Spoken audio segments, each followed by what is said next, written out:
ആ കുഞ്ഞുമണിക്ക് ചൂട്, മാധുവിന് ചൂട്, കുടുവിന് ചൂട്.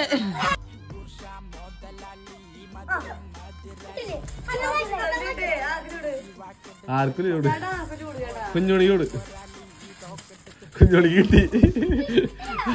ഞങ്ങൾ സൂചിയേറി കളിക്കാൻ പോവാണ് കേട്ടാ. പിള്ളേരെ കളിക്കണപ്പോ ഞങ്ങൾക്കൊരു പൂതി അല്ലേ ചേട്ടാ. ഒരു പ്രാവശ്യം ആക്കുള്ളൂ. അതിലാരാണോ ജയിക്കണേ ആ ആള് 10 പ്രാവശ്യം ഏത്തിടണം. ആണോ? പറ്റുമോ? പറ്റില്ലേ? 10 പ്രാവശ്യം ചേട്ടാ.